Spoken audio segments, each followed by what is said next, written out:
There are few more mutually enriching experiences than when the young and the not so young get together. That's what turned an otherwise ordinary day at Mercy High School into something special.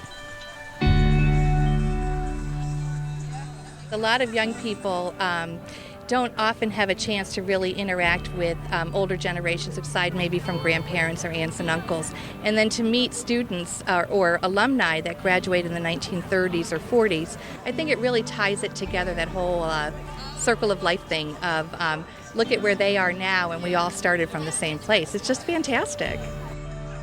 It was the brainchild of softball coach Chuck Scortino, a guy who gets it. His players were regular guests of the Legacy Senior Living Center that sits just outside the right field fence as part of the community involvement component of the athletic programs. The team returned the favor, inviting the seniors over and called it Legacy Day. Oh, I think this is great. The girls are so polite and well-mannered and really nice. So I think it's a great thing, and I'm glad they invited us over today. They asked me a lot about my college decisions.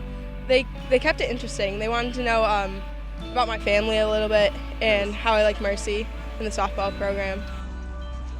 There was a lacrosse game at 11, a softball game at 1. Hot dogs, ice cream, and abundant sunshine.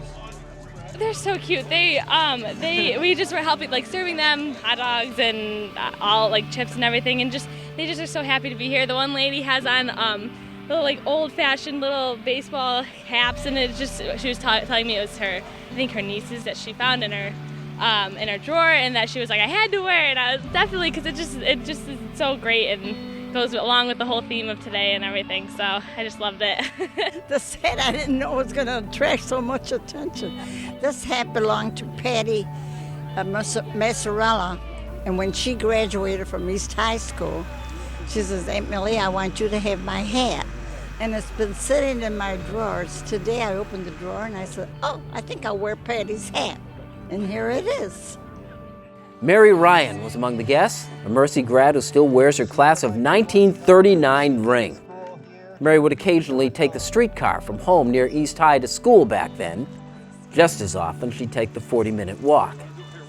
Before you get into Mercy, there's some new little apartments there, and that was the end where the streetcar went there, turned around.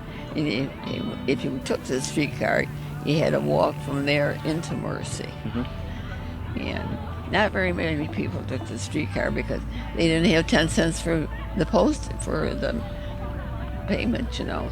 So you'd pocket the dime? Yeah, I pocketed the dime.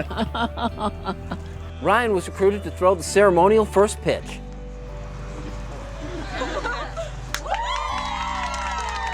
Well, when they asked me to do it, I said, I can't. If I got to wind up or something, they said, no, you just take it.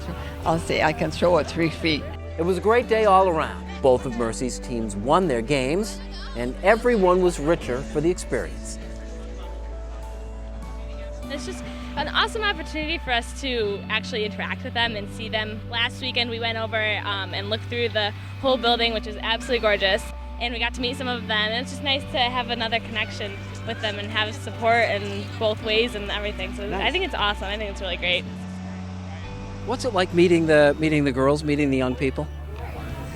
Well, it makes me bring back a lot of memories of when I was young and went to school. It was beautiful, beautiful life.